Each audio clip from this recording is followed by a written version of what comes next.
Toda a Escritura Sagrada é inspirada por Deus e é útil para ensinar a verdade, condenar o erro, corrigir as faltas e ensinar a maneira certa de viver.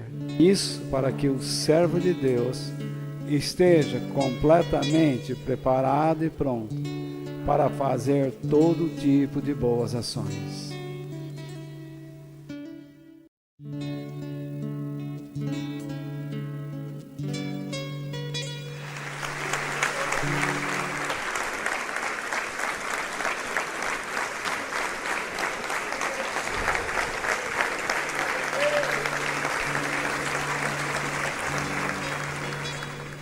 Esta é a 37ª semana que nós estamos falando sobre fé.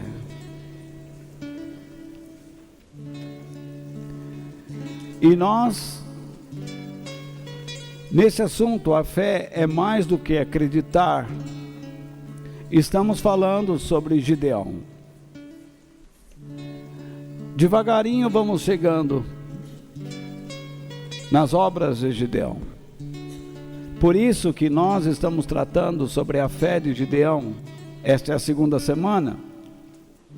E o tema para hoje é esse. A fé nos faz ver o que somente Deus vê. Pelo tema você percebe onde nós queremos chegar. Sem a fé que vem de Deus, nós aprendemos isso desde o início. A fé não é uma força positiva. Isso é um erro, como se ensina por aí. Não é alguma coisa que você chega numa reunião e alguém diz assim, se você tiver fé hoje, você leva aquilo que você quer. Não. Isso não é uma brincadeira.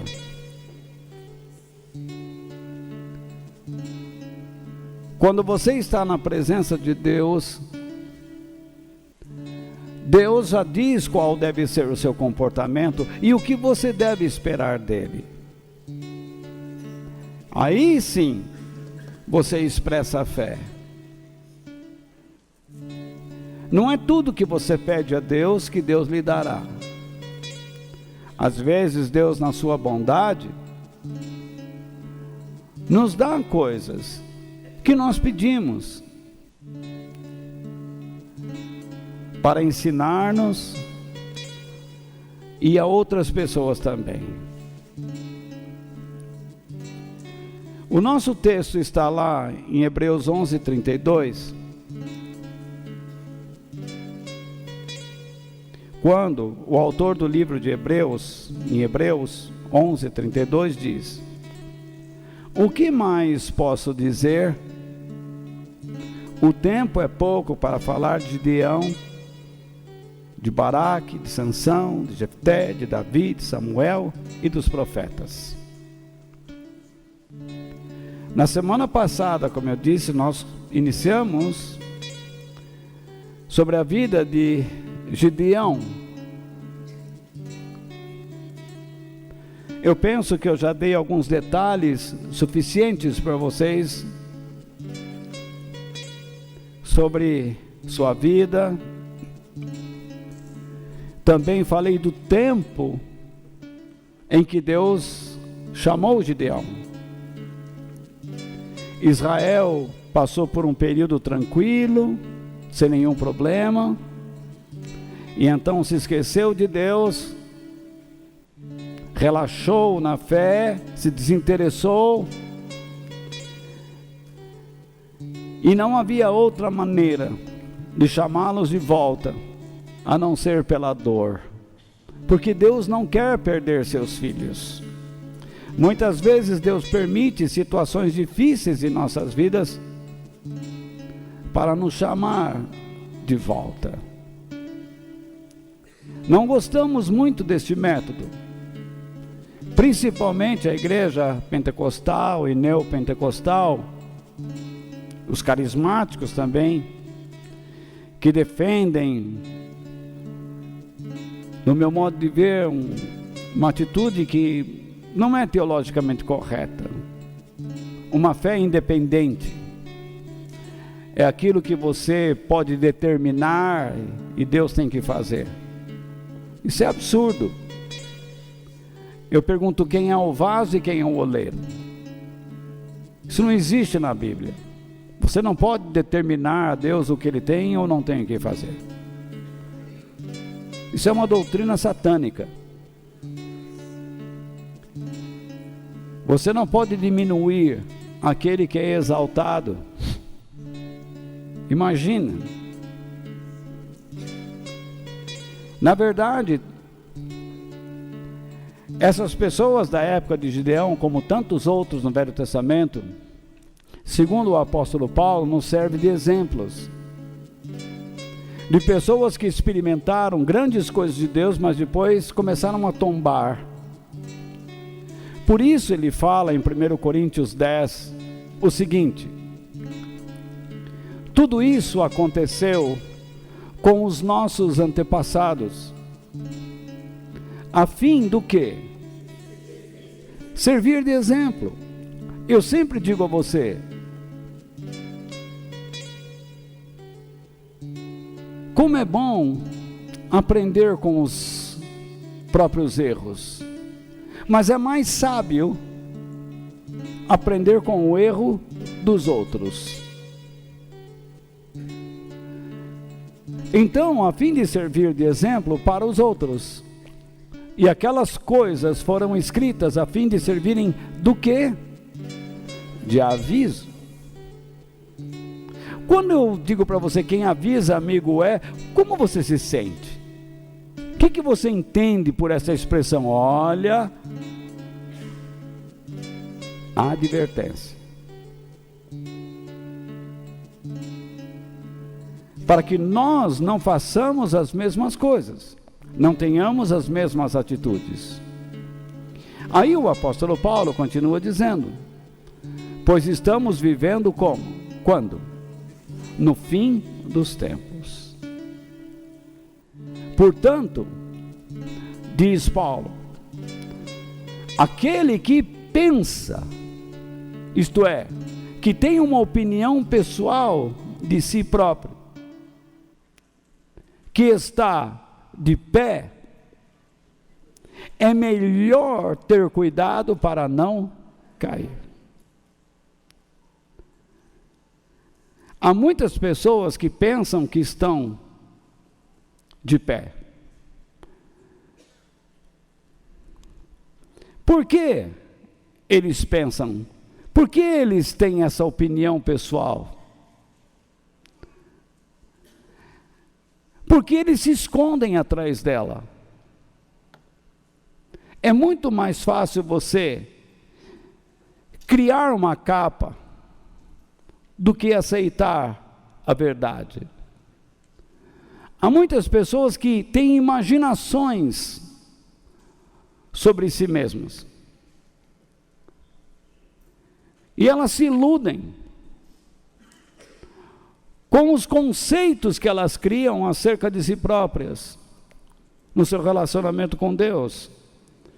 Por isso eu coloco uma frase para pensar com vocês.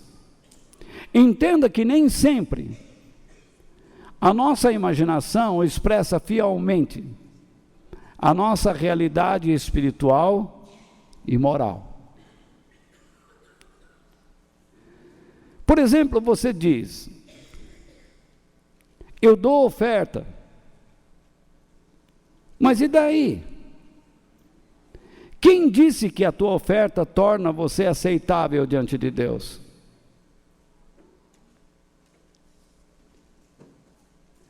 Alguns pregadores de rádio, televisão, dizem: se você depositar no banco tal quantia, Deus vai ficar muito contente com você. Não vai não.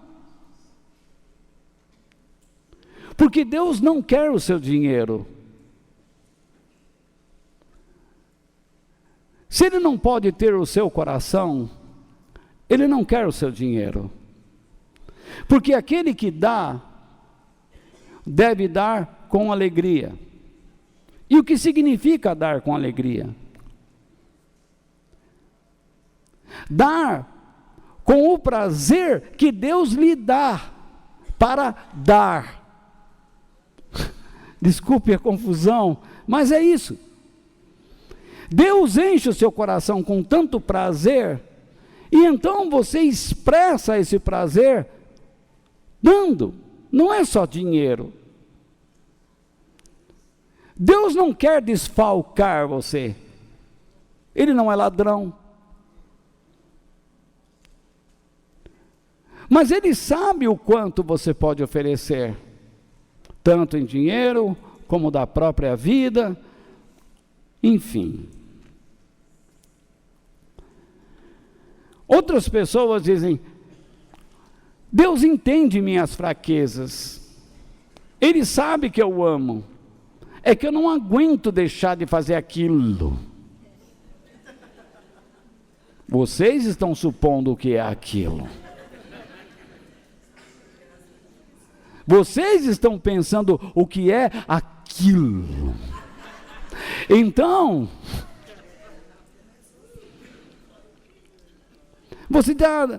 Deus entende. Como que Deus entende?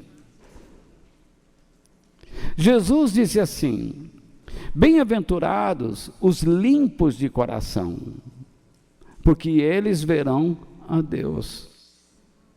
E quem são os limpos de coração?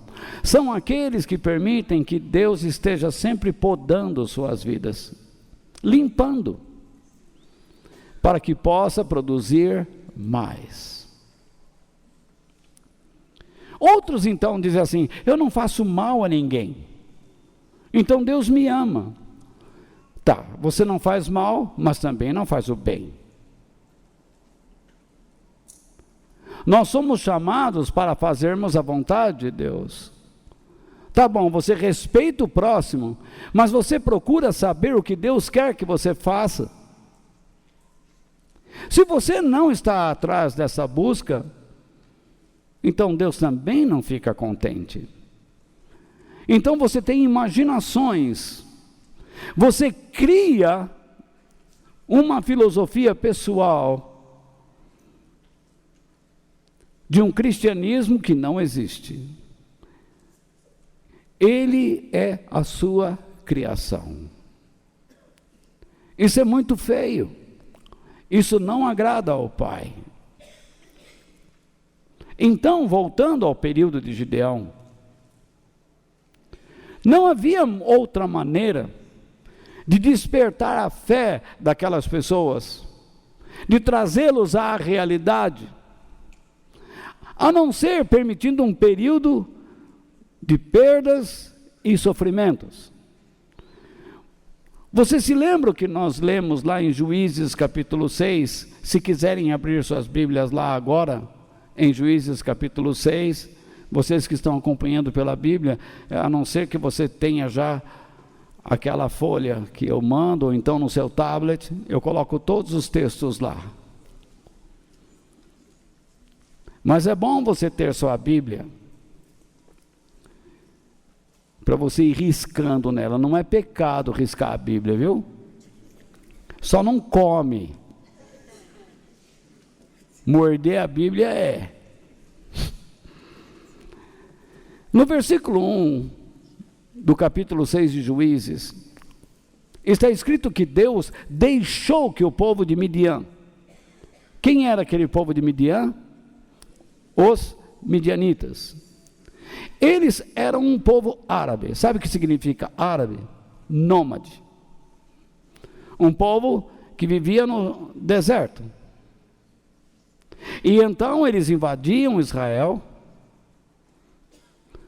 destruíam as plantações, a terra, levavam toda a colheita embora, destruíam as casas, e empobreciam aquele povo. E eles eram obrigados a morar em cavernas, fugirem. E Deus deixou que aquele povo dominasse os seus filhos durante 7 anos. Há quem pense que Deus é tão bondoso que Ele não disciplina os seus filhos. Isso é uma ideia enganosa, errada. Deus pode fechar a torneira, Deus pode fechar as portas, Deus pode permitir determinadas situações em nossas vidas, a fim de abrir nossos olhos para a realidade que esquecemos. No período final dos 7 anos, quando os israelitas não aguentavam mais, porque me parece que eles tentaram tudo, tentaram suportar tudo, esgotaram seus últimos recursos. E diz o verso 6, no capítulo 6, então os israelitas pediram socorro a Deus o Senhor. Repare, no verso 6 eles dizem, então os israelitas pediram socorro a Deus, o Senhor.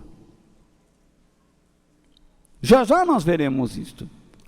Mas o mais importante é que só depois de 7 anos, a ideia de que Deus poderia ajudar veio à mente e ao coração. Não é incrível isso? Alguma coisa está errada na conduta deles. Alguma coisa eles não enxergaram. E é isso que eu quero que vocês percebam. Eu não sei se leio o texto de Juízes 6, versículo 7 ao 12, ou vou lendo aos poucos, à medida que vamos meditando. Então vamos ler de uma vez. Depois a gente lê de novo. Quando eles oraram ao Senhor por causa dos midianitas, Deus, tá? Mandou um profeta que lhes disse, assim diz o Senhor, o Deus de Israel, eu tirei vocês da escravidão do Egito, eu os livrei dos egípcios e dos que lutaram contra vocês aqui nesta terra. Expulsei os seus inimigos e dei a vocês a terra deles. Eu disse que sou o Senhor. Veja bem, eu disse que sou o Senhor, o Deus de vocês, e que vocês não deviam adorar os deuses dos amorreus que viviam nesta terra. Mas vocês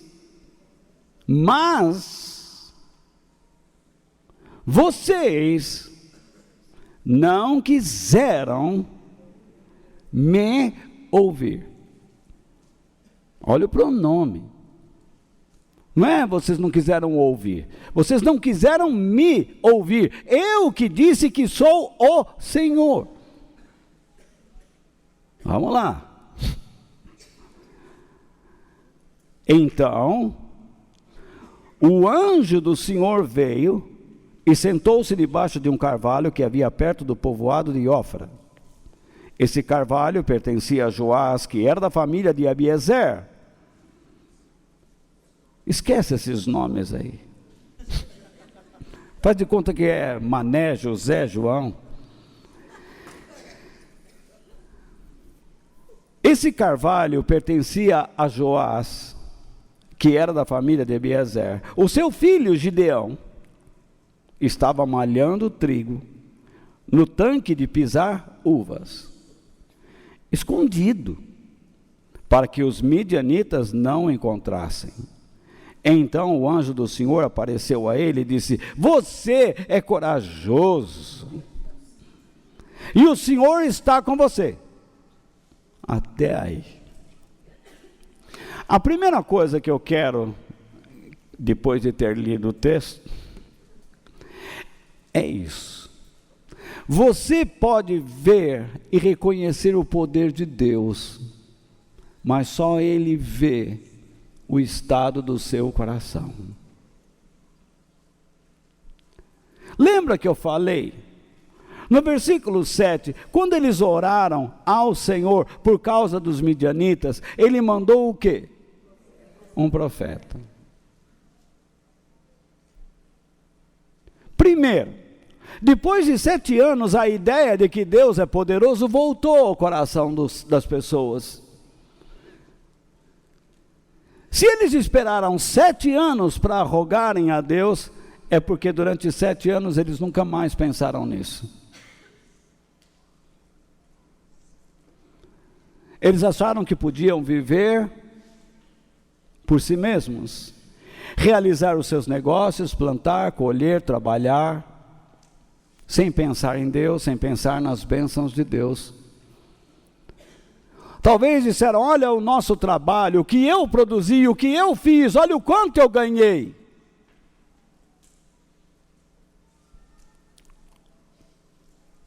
Mas diz aqui que quando eles oraram a quem? Ao Senhor.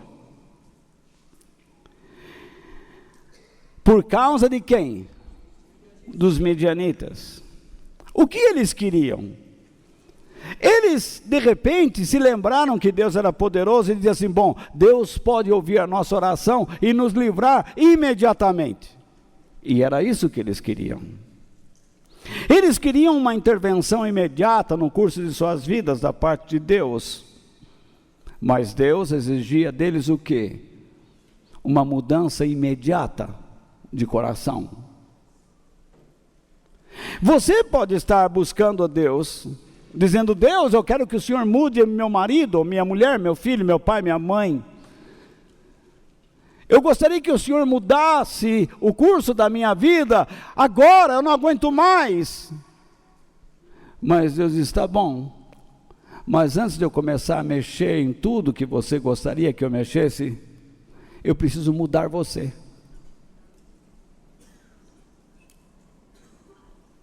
É isso que os pregadores da atualidade não estão falando às pessoas. Parece até o PT, que prega o Brasil feliz e não mostra o plano de governo.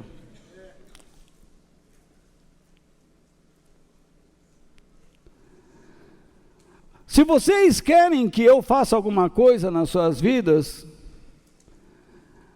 vocês precisam voltar a me ouvir.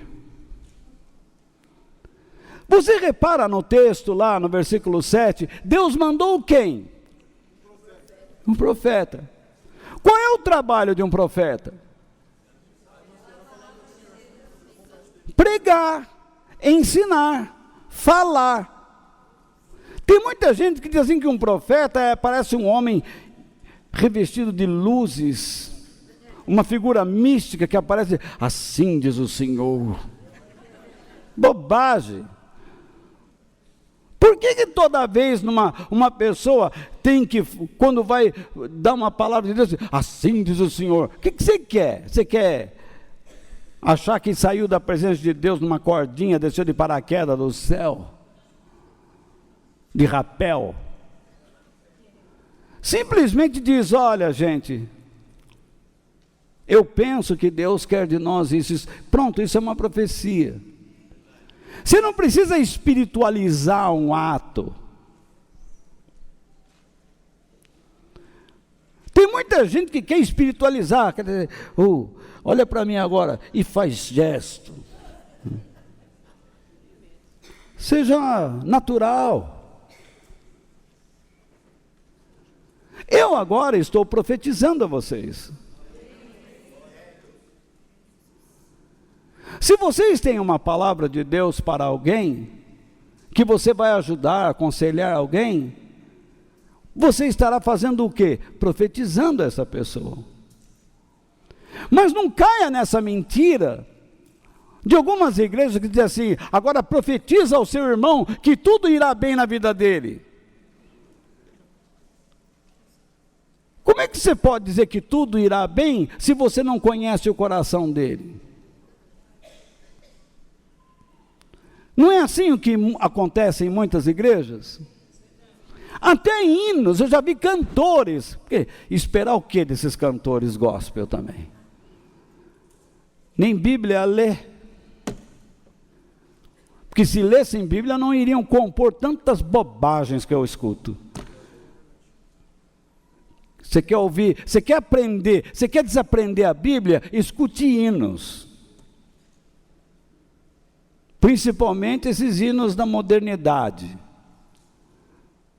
Você quer desagradar a Deus? Transforma uma reunião de louvor em um salão de baile.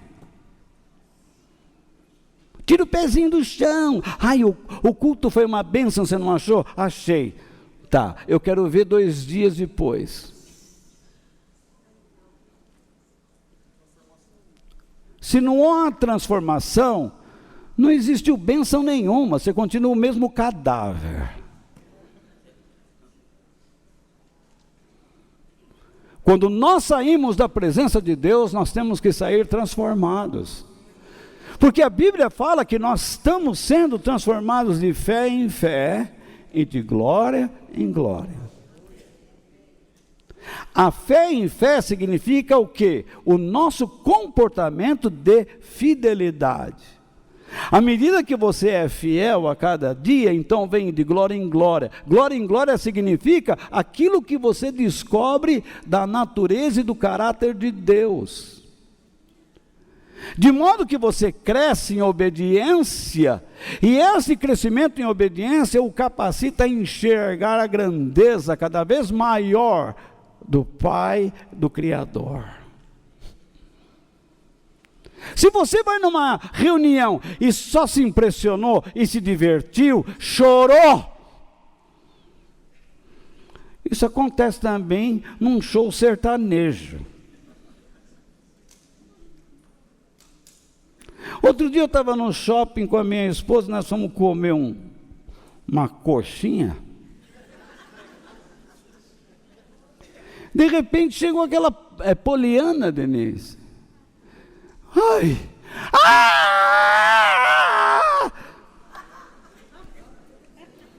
Eu escutei uma gritaria, falei, alguém morreu. Eu até levantei e fui lá fora, olhei, é a Poliana. Tá bom, é uma artista.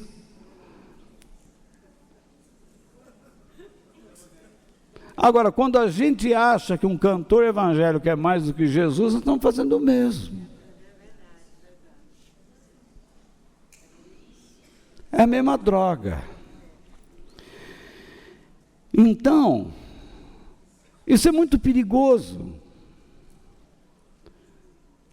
Tem gente que está aqui, que passou um bom tempo sem buscar a Deus, agora enroscou a vida e falou, acho que é bom eu ir para a igreja, né? Tem que voltar para a igreja, vou voltar para a igreja, porque lá, sabe, meus problemas, Deus vai resolver meus problemas. Eu preciso de umas bênçãos. Então, ele vem. Ele sabe que Deus é capaz de abençoar, ele sabe que, mas ele não quer aprender nada, ele não quer ouvir nada. Esse é o problema. E se você não está disposto a ouvir as pessoas que Deus levanta para ensinar, Deus também chega um momento que Ele não o ouvirá.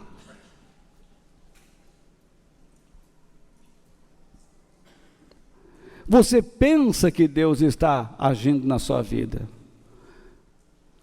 mas você só está perdendo. Algumas pessoas acabam sofrendo, outras não. O sofrimento de algumas pessoas pode ser físico, outros sofrem psicologicamente, e outros espiritual e psicologicamente. A pessoa sabe que está vazia, não se encontra, inseguro, chora sozinho. Mas não lhe falta o dinheiro, não lhe falta amigos, não lhe falta quem lhe ligue. Oi, oiê!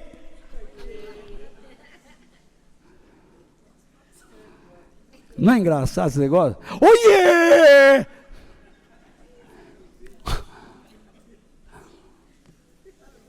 Mas lá no fundo você está sozinho. Você não tem ninguém.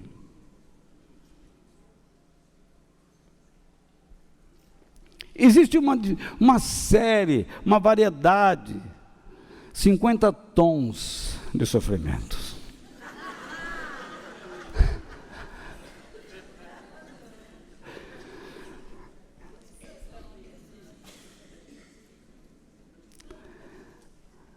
Você pode ver que Deus é poderoso, mas Deus olha o estado do seu coração que você não vê, porque só Deus vê além do que você vê. E Ele quer arrumar isso. Por isso, nós só podemos sair da nossa triste realidade espiritual e moral quando aceitamos o quê? A instrução divina como a eterna realidade em nossas vidas. Se a instrução que eu estou passando a vocês da própria Bíblia, e eu não estou dando opinião pessoal, não se transformar em uma realidade, com certeza você só tem a perder. O livro de Provérbios fala coisas importantes acerca da instrução. E uma delas é esta: um país sem a orientação de Deus é um país o quê? Sem ordem, corrupto, sem restrições. Olha o nosso.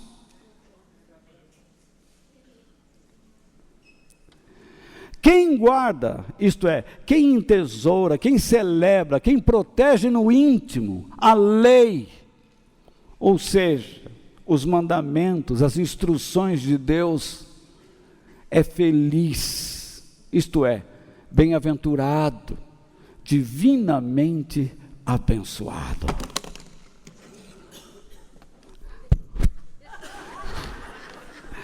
Então, deu um negócio aqui, bati a mão aqui, a raiva, né? Então, veja só, um país, um povo, que não aceita a orientação de Deus, que não guarda, que não entesoura, que não celebra. Eu encontro, gente, igrejas que odeiam ser ensinadas. Pastores que chegam ao ponto de dizer assim: estudar a Bíblia esfria na fé. Já ouviram isso? Quem já ouviu? Só pode ser um louco. É um louco. Uma pessoa desse jeito só pode ser um demente. Não é possível. Você repara, o povo de Deus sempre se reúne ao redor de um livro. Como Deus exalta o seu livro. Quando nós nos sentamos para almoçar, eu e a Denise fomos almoçar, eu peguei a sua mão,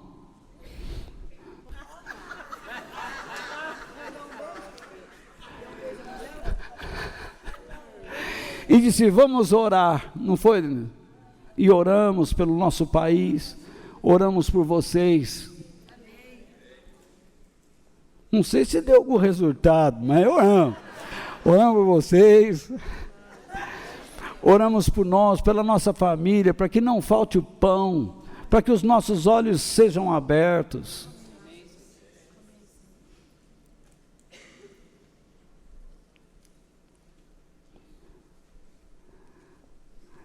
Mas por que fizemos isso? O livro ensina. Por que eu estou tentando ensinar a verdade a vocês? Porque o livro ensina. Por que nos reunimos todos os domingos e sempre estamos aqui? Porque o livro ensina. Se você não conhece o livro de Deus, se não há quem lhe ensine o livro de Deus, você não será uma pessoa abençoada. Você será uma pessoa fadada a ser corrompida. É o que está dizendo aí. Vou ler de novo. Podemos? Provérbios 29, 18. Um país ou uma pessoa sem a orientação de Deus, imagine, um país que não é dirigido por Deus. Lógico que nós não vamos esperar que o Brasil seja dirigido por Deus, porque nunca vai ser. Essa história, essas placas, eu chego na minha cidade lá, esta cidade é de Jesus. Por que você gastou dinheiro colocando isso aí? Se fosse de Jesus, ele não precisava da Nova Jerusalém, ele ia levar aquela cidade.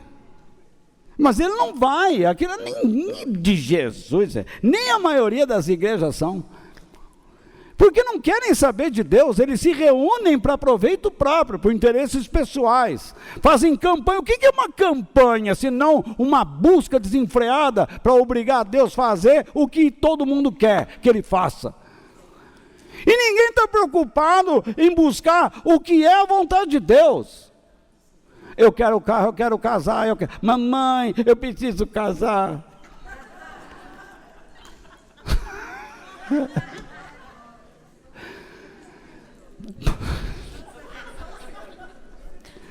Então, todo mundo busca só o seu interesse e não o de Deus. Como é que pode ser abençoado? A Bíblia diz outra coisa. Um país ou um povo sem a orientação de Deus, sem estar sendo dirigido por Ele, é um país ou uma pessoa sem ordem, em desordem, corrupto, sem restrições, não tem limites.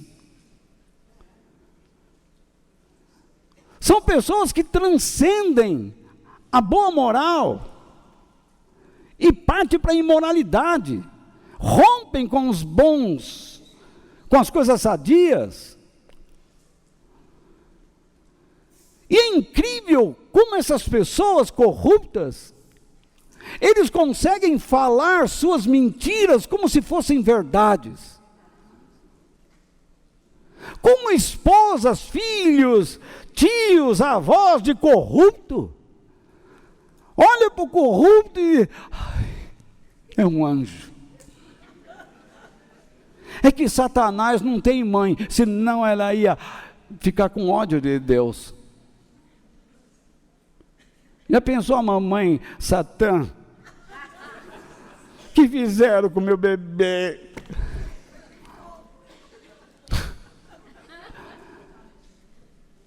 É assim.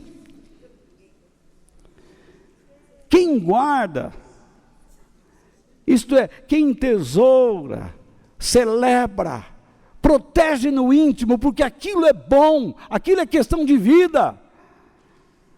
O que é bom? A lei, é o mandamento de Deus, as instruções dele. Essa pessoa então é feliz. Deus não está dizendo aqui que a pessoa é feliz porque tem dinheiro, porque tem... Não, pode ter, pode não ter, mas a pessoa é feliz. Porque ela percebe que Deus está fazendo algo na vida dela, porquanto ela faz algo por Deus. Segundo ponto. Você vê os problemas, mas por desprezar as instruções divinas, não vê a razão dos mesmos. O que eu quero dizer com isso? Está meio complicada a frase? Nós temos o hábito de culpar os outros pelos nossos fracassos. Sempre estamos dizendo, isso está acontecendo comigo por causa dele, por causa dela. A menina chega em casa, brigou com o namorado, a mamãe diz, o que foi, minha filha? Ai, o Vitor Augusto. Vamos arrumar um nome mexicano, né? O Vitor Augusto de Bolonha, novela mexicana. A mãe é incapaz de orientar a filha com relação ao seu temperamento. Só que o cara não está aguentando mais. Ou então a mãe não vê o temperamento no filho, e a moça não está aguentando mais. Às vezes o filho não está aguentando o temperamento do pai e da mãe, que o modo como eles estão tratando o jovem ou a criança está irritando. E Deus diz: não conduza o seu filho a ficar irado. Às vezes a mulher não consegue mais controlar sua tristeza em relação ao temperamento do homem, e este, por sua vez, da mulher. Ah, o casamento está péssimo. Por que está péssimo? Ah, porque ele. Ah, é? Vamos conversar. Aí você começa a conversar e você começa a perceber que a construção está errada. O que era ponte não passa de uma pinguela. Sabe que alguns aqui não vão saber o que é pinguela. Sabe o que é pinguela? Não é pinga não, ué. Pinguela, a gente ia atravessar um rio e a gente pegava uma árvore lá, um tronco, qualquer coisa, jogava assim, ó, e ia equilibrando. Tinha gente que nessas equilibradas escorregava e caía. O pior quando caía com a perna aberta no tronco.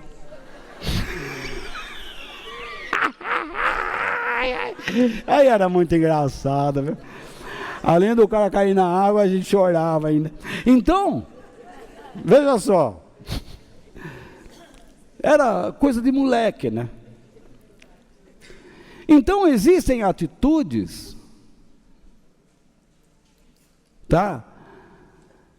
Que geram reações. No versículo 8, vocês estão com a Bíblia aberta aí, né? Juízes 6 aí. Ele mandou um profeta, aí eu estou reprisando, né? Ele mandou um profeta, e agora o profeta, lembra que eu falei, o que é um profeta? É alguém que fala a mensagem de Deus. Então o profeta disse o quê? Assim diz o Senhor, isto é, Senhor. A palavra Senhor significa aquele que existe, dono, aquele que sempre é. O Deus de Israel. Eu tirei vocês da escravidão do Egito, eu os livrei dos egípcios, dos que lutaram contra vocês aqui nesta terra, expulsei os seus inimigos, e dei a vocês a terra deles. Agora, eu disse que sou o Senhor, o Deus de vocês, e que vocês não deviam adorar os deuses dos amorreus, que viviam nesta terra, mas vocês não quiseram me ouvir. Esta expressão, não quiseram me ouvir, significa que eles não estavam mais dispostos a ficar ouvindo. Deus diz, eu tenho falado, isto é, eu estou falando, mas vocês não estão me ouvindo. O tempo é gerúndio. É um tempo contínuo. Não é que assim, eu falei, não, eu estou falando. O problema não é que vocês deixaram de me ouvir, o problema é que vocês não estão me ouvindo. Há pessoas neste lugar, agora aqui, que não estão ouvindo nada. E por isso não enxergarão a solução para os seus problemas, vão continuar metidos no enrosco.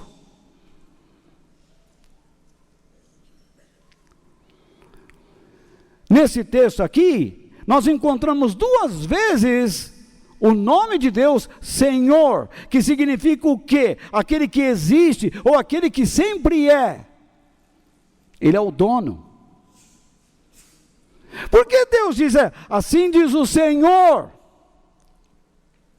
E o próprio Deus diz, eu disse que sou o Senhor. Porque Ele é o dono daquele povo, Ele criou aquele povo, Ele é o dono daquela terra, Ele deu aquela terra para que o povo vivesse nela. Você não é dono mais do seu nariz quando você se entrega a Cristo. Eu costumo dizer, se você não quer problemas, não se torne cristão.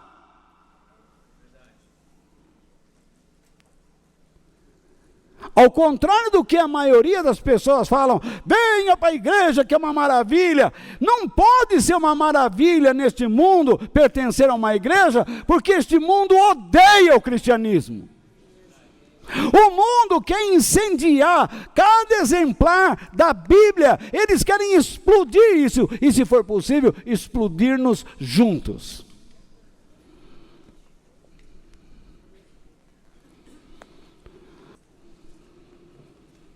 Não é só aprender teoria, é experiência.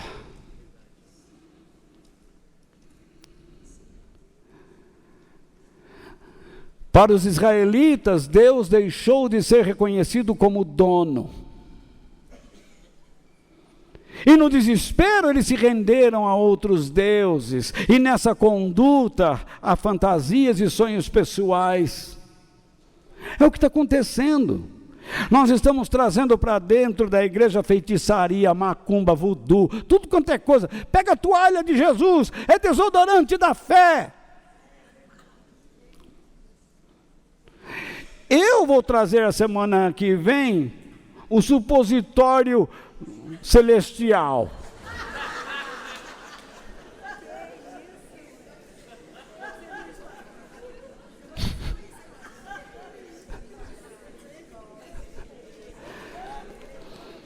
É uma caixa assim, ó.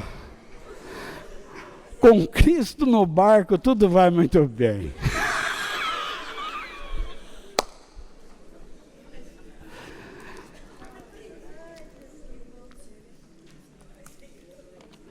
Entenda uma coisa.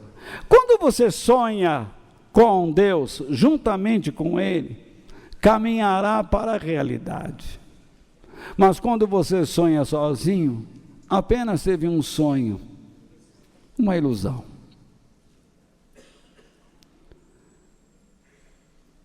Você diz assim, Deus está comigo. Isso é imaginação? É um sonho pessoal ou é alguma coisa real? Você pode dizer que é real, então me prove. Pelos seus frutos os conhecereis. Pelas ações de Deus na sua vida, eu vou saber se você está ou não está vivendo com Ele.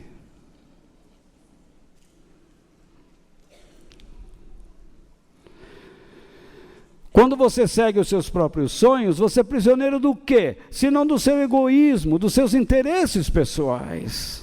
Porque você só pensa em si mesmo.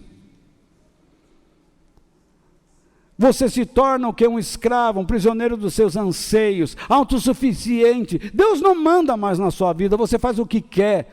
Você frequenta lugares que Deus diz, eu não quero mais que você esteja lá.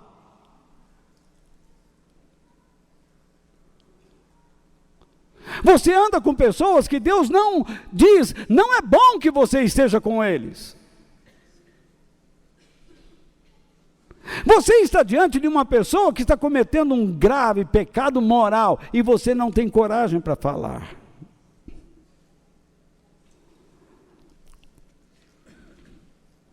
Por quê? Porque os seus sonhos são muito maiores do que o teu conhecimento de Deus. E você se reveste, se cobre, se traveste com uma roupa da ignorância bíblica. Então você não sabe como agir.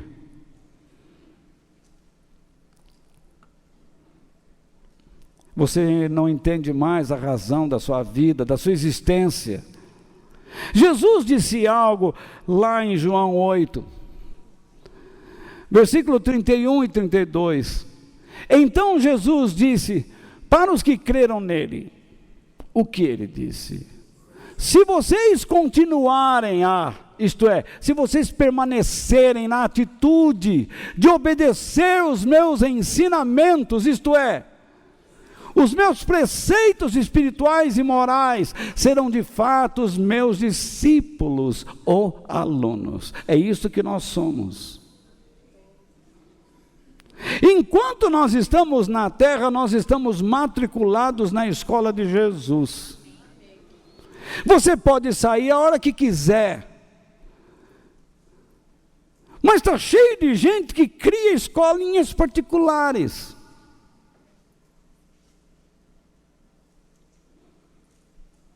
E eles começam a criar um currículo que não faz parte do livro. Aí você começa a beber óleo, você começa a benzer carro, você benze a vaca, o boi.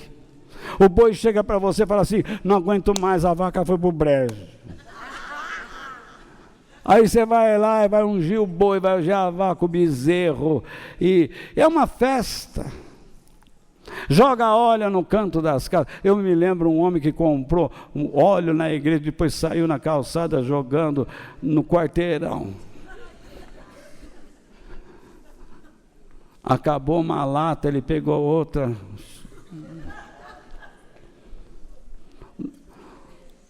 Agora está abençoado. Não passou 3 meses, tinha que mudar de lá. Tudo bobagem. Não é assim que funciona. Então, nós temos que aprender com Jesus e acabou. Então Jesus disse, e conhecerão, isto é, conhecer intimamente. O verbo conhecer, sabe o que é? Era um verbo usado na noite de núpcias, entre um homem e uma mulher. Quando os dois entram na mais profunda intimidade, onde eles só pensam naquilo.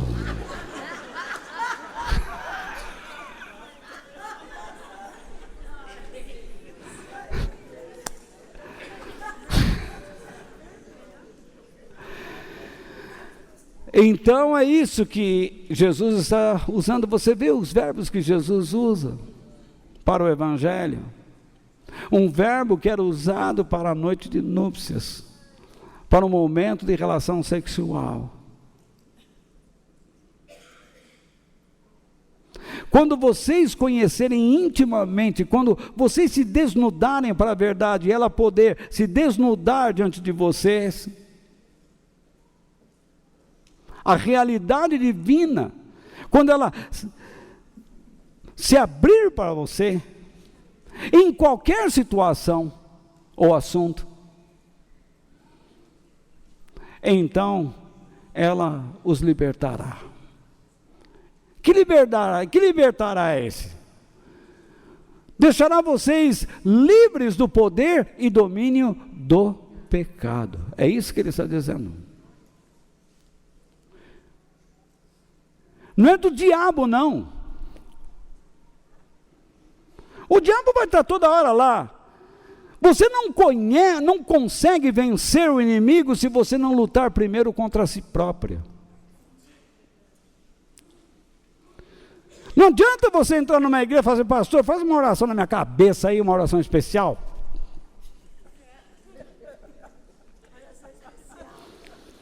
Eu me lembro uma vez, uma senhora que chegou numa igreja que eu estava presente, ela disse, pastor, ore por mim, por favor, eu creio na sua oração, você é um homem de Deus. E ele pôs a mão na cabeça, em nome de Jesus, sai! E ele segurou, e a peruca ficou na mão dele. E a mulher, seu desgraçado, lazarento, e xingou, lá na Zona Leste.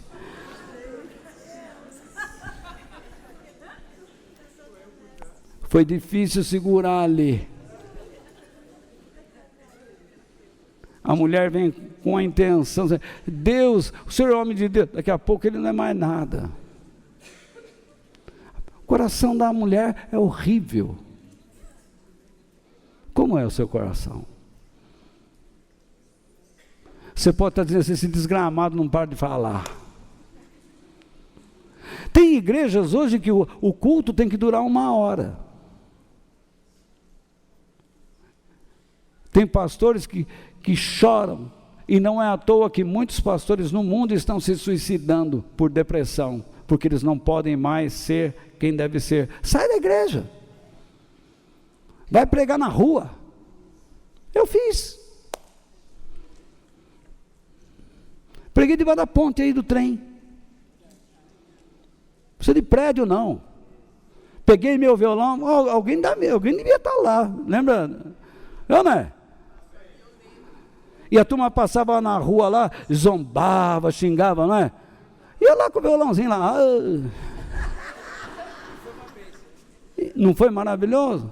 Os carros começaram a chegar na marginal e parava ali, onde tem um campinho ali, sabe um campinho que fizeram ali? A gente se reunia ali. A gente pregava ali, se reunia ali. Não tinha prédio. Hoje nós estamos aqui. Na verdade, você vê,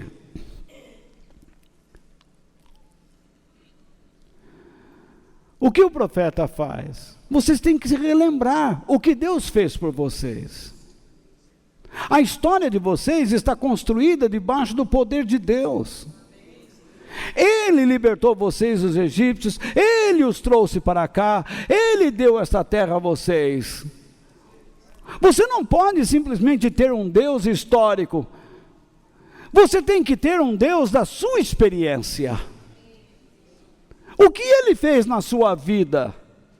Você se lembra o que Josué disse? Eu e minha casa serviremos o Senhor. Samuel disse, até aqui, Deus nos tem ajudado.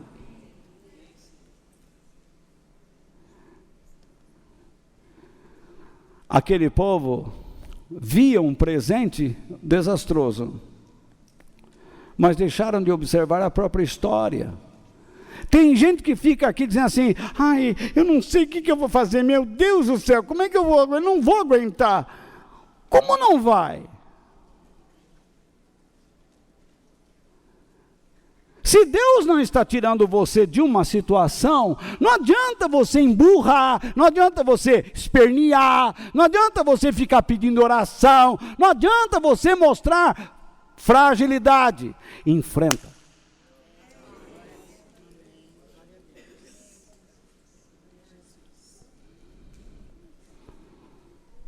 Ainda que você tenha que se arrastar,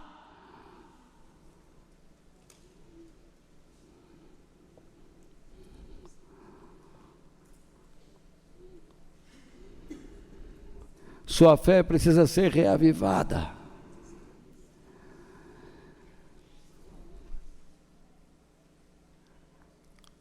Vocês querem que eu faça alguma coisa, mas quem eu sou para vocês? Uma lenda? Quer dizer que vocês me esquecem, agora aparece, porque parece que teologicamente vocês se lembraram que eu sou capaz de fazer alguma coisa, mas nós não somos íntimos.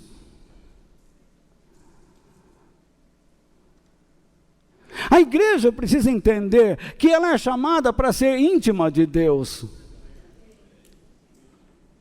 Como é que você espera que o seu casamento seja uma bênção, se você, mulher, não é íntima para o seu marido, e você, marido, não é íntimo para a sua mulher, no coração?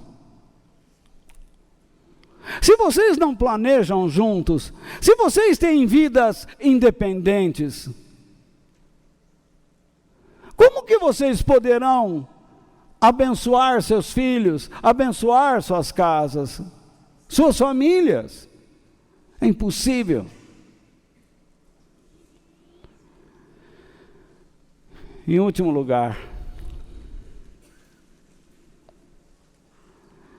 quando você vê e entende o que Deus vê, passará a ver quem você é ou quem deve ser.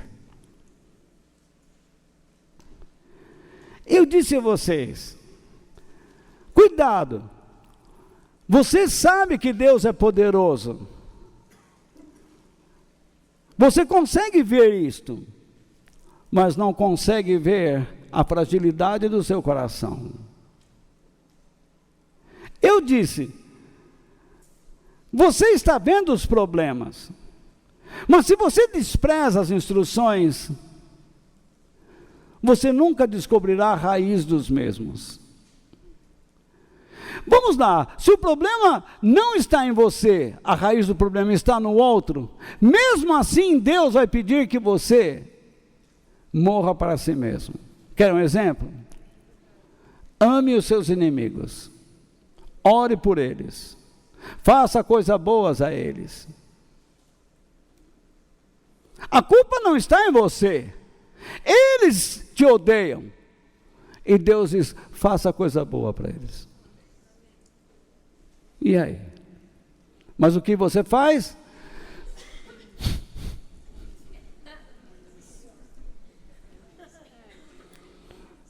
Eu quero que ele se exploda. Os discípulos disseram, Senhor, não é melhor o Senhor mandar cair fogo em cima dos samaritanos? Jonas não queria Nínive destruída.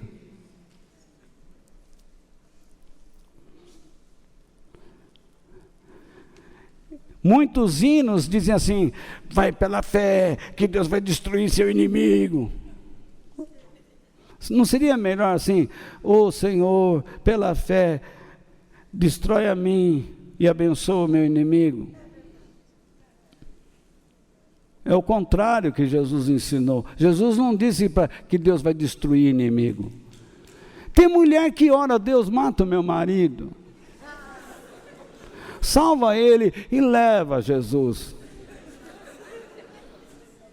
E se Deus deixar você, mulher, paraplégica, e ele tiver que cuidar de você? Ele pode fazer isso. Continue tratando mal seu marido. Continue tratando mal sua esposa. Continue tratando mal seus filhos, os seus pais. Eu não estou dizendo que Deus, eu não sou louco de dizer alguma coisa que Deus não está dizendo, mas estou dizendo que Ele pode fazer. Se Ele tiver que chamar a sua atenção, Ele faz. Ele pode permitir alguma coisa na sua vida que você perca tudo que alcançou. E eu já vi isso acontecendo. Versículos 11 e 12 diz o quê? Então o anjo do Senhor, quem é o anjo do Senhor? Jesus no Velho Testamento. Veio, sentou-se debaixo de um carvalho. Essa árvore na cultura judaica representava o quê? Era o símbolo da força e da persistência. Não é curioso que Jesus vem e primeiro ele senta embaixo de um carvalho? A Bíblia está querendo que nós enxerguemos algo que normalmente não vemos. Por que ele não foi direto em Gideão? Primeiro ele senta debaixo de um carvalho.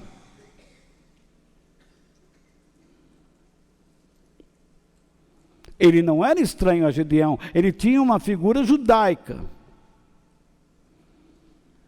Mas o carvalho representava alguma coisa para Gideão. E deve representar a partir de agora para nós. Como uma árvore que vive até de 500 até 1000 anos. Uma árvore que sobe de 40, 50, 60 metros de altura. Raízes profundas. Tem uma vida longa e que se fortalece quando ela enfrenta intempéries. Se você está enfrentando uma adversidade e você se enfraquece, alguma coisa está errada. Eu entendo que existe um período, quando nós estamos passando por uma luta, em que há uma reviravolta na mente, uma confusão. Por quê? Porque então Deus levanta pessoas para falar conosco e nos fortalecer. E então você se levanta.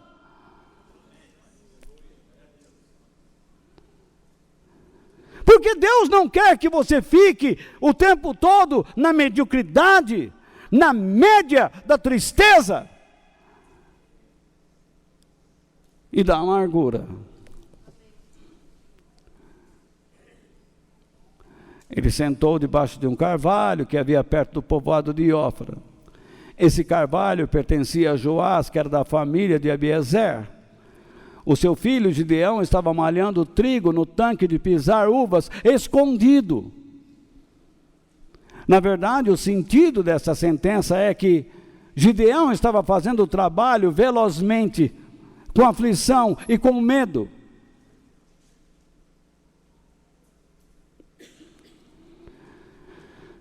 Medo que os midianitas o vissem ali e roubassem tudo dele. Então o anjo do Senhor apareceu a ele e disse: você é corajoso. Significa você é forte, você é valente, você é destemido. E sabe por quê? Porque o Senhor está com você, Gideão. Deus é a sua força, habilidade, eficiência. Ele é o teu exército, Ele é a tua fartura, a tua abundância. É isso que significa Deus está com você. Repare.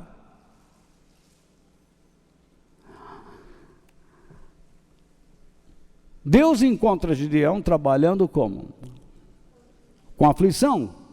Porque Gideão via o quê? O perigo.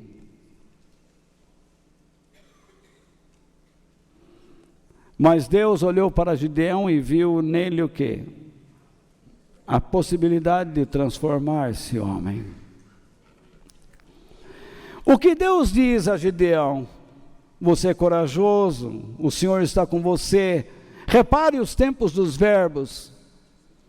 Você é, o Senhor está. O verbo está, ou os verbos estão no presente do indicativo. Não está no pretérito nem no futuro. Gideão, você foi corajoso, você será corajoso. O Senhor foi com você, o Senhor será com você. Para Gideão e todos os demais ali, Deus foi, era um Deus histórico. Eles olhavam para Deus não reconhecendo como dono, já disse isso. O Deus que sempre é, para todos eles é o Deus que foi. O Deus que existe era o Deus que existiu. Mas Deus chega para Gideão e diga: eu sou o Deus que existe. Gideão, vocês estão se esquecendo dessa grande verdade. Eu sou o que sou. Gideão, vocês estão vivendo debaixo da cultura do medo. Até parece nós. Se parece conosco. Há pessoas no nosso tempo que correm em aflição. Se desgastam nas suas atividades várias. Se corrompem, mentem, enganam para construir um futuro melhor.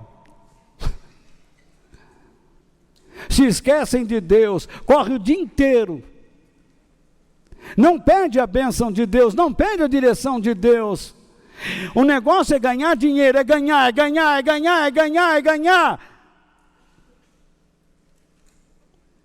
Você não percebe que vai perdendo os seus amigos, vai perdendo sua saúde, você vai se tornando estressado, prisioneiro de alguma coisa. Você pode acertar aqui, ganhar milhões, mas se perde R$1.000, lá você entra em parafuso. Porque para você agora é uma questão de honra, sempre ganhar. É como aquele bonitão, ele conquista todas as meninas, mas de repente uma feinha lhe dá um fora.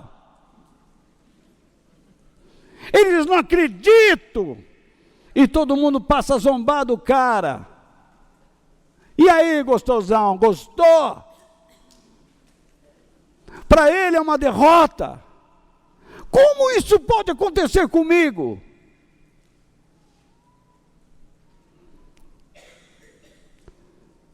No meio dessa correria, você se esquece de Deus. A sua religião nada mais é do que um encontro social de domingo sobre uma base histórica. Durante a semana você não tem experiência nenhuma com o Pai. E é questão de tempo para a imoralidade tomar conta do seu coração.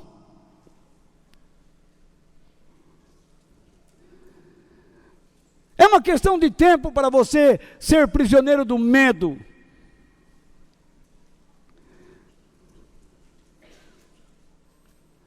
Como Gideão. Uma das maiores mentiras de Satanás e do inferno é dizer que Deus só abençoa pessoas muito especiais. Gideão não era nada especial, ele era como nós, medroso, preocupado, inseguro. Ele estava se escondendo, ele estava malhando o trigo ali agachado, de medo que o inimigo aparecesse do nada e roubasse tudo e matasse a sua vida. E o Senhor parece, sabe, aí, corajoso. Você é corajoso. Eu? Olha lá. Quando você vê e entende o que Deus vê, passará a ver quem você é ou quem deve ser. A história de Gideão começa aqui. Deus vai começar a mostrar quem ele é e quem ele deve ser. Mas para isso ele tem que entender o que Deus está vendo. Se você não entender o que Deus está vendo nesta época, você não entende o seu tempo e não entende a si próprio.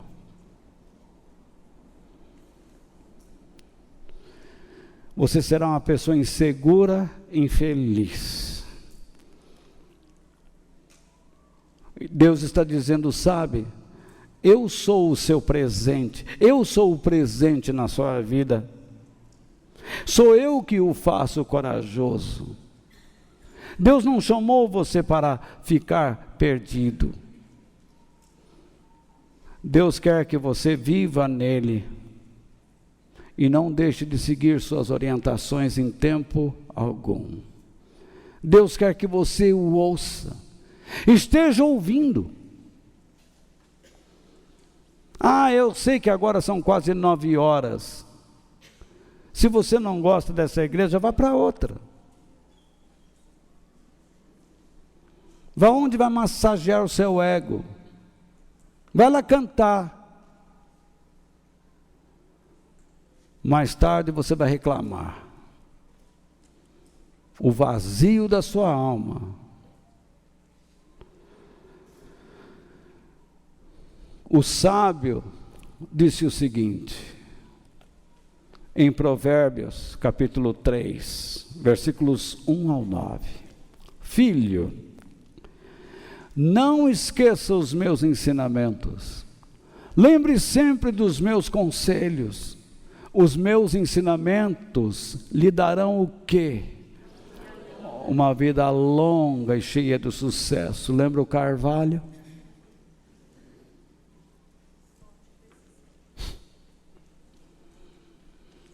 Lembre sempre, esteja se lembrando. Para você ficar lembrando, você tem que estar pensando. Para estar pensando, você tem que estar meditando. Para estar meditando, você tem que estar procurando. Mas volta, eu vou viver então a religião o tempo todo? Vou ficar fanático? Não, muito pelo contrário. Você vai começar a aplicar as orientações de Deus nas diferentes situações da sua vida.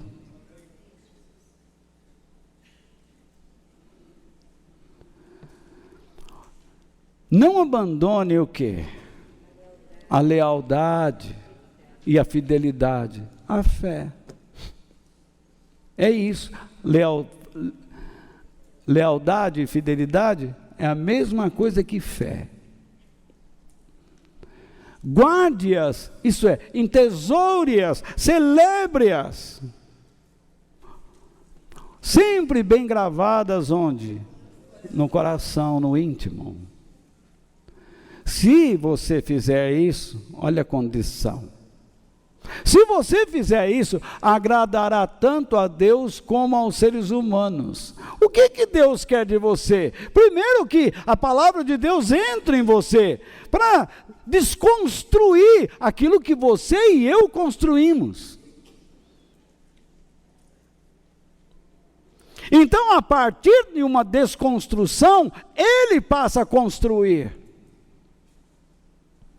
Por isso que vem agora, confie no Senhor de todo o coração. E não se apoie no quê? Na sua própria inteligência. Cuidado com a sua esperteza.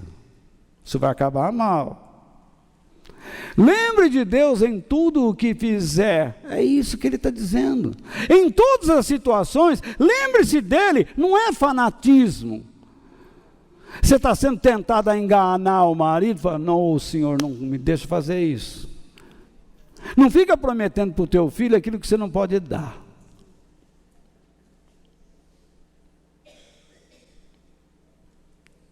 Lembre de Deus em tudo que fizer. E Ele lhe mostrará o quê? O caminho certo. Para de querer inventar a estrada para a tua vida. Você é chamado para seguir a orientação de Deus. Deus, eu devo fazer isso, eu devo continuar indo em tal lugar, eu devo continuar com tal pessoa, eu devo realmente participar disso. Traga Deus para perto. Talvez de início você vai ter alguma dificuldade, mas logo você vai se tornando tão íntimo, você vai percebendo, Ele vai te dando sensibilidade, porque você demonstra interesse. Não fique pensando que você é sábio, isto é, que você é capaz de enxergar a vida como Deus enxerga. Mas respeite a Deus, respeite o Senhor, respeite o dono, respeite aquele que existe, aquele que é. E não faça nada que seja errado.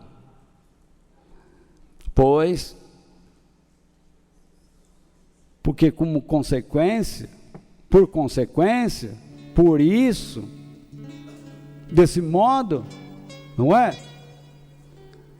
Será como um bom remédio para curar o quê? As suas feridas e aliviar os seus sofrimentos. Porque Deus trata na raiz.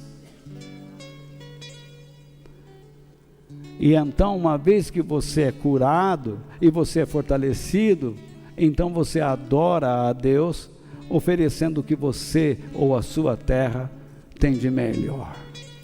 Não adianta nada você chegar aqui e falar, Walter, olha, eu vou te dar uma BMW se Deus me der isso. Fica para você. Uma vez uma senhora, quando nós estávamos no início da igreja, quis me dar uma caminhonete. Alguém se lembra? Deus me livre, não quero sair não. Comprou. Eu até guiei aquela coisa. Eu falei, não quero não.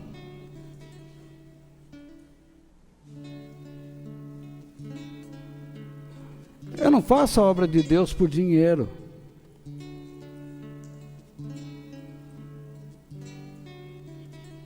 Eu queria que vocês aprendessem que a verdadeira fé nos faz ver o que somente Deus vê. E se você entender o que Deus está vendo em você, você será uma pessoa diferente do que é.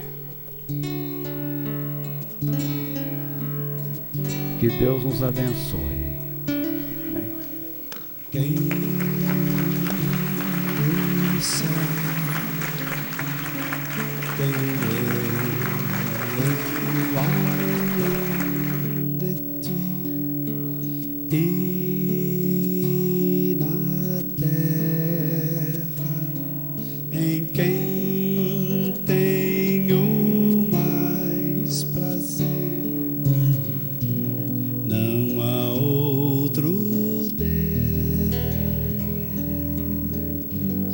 semelhante a ti.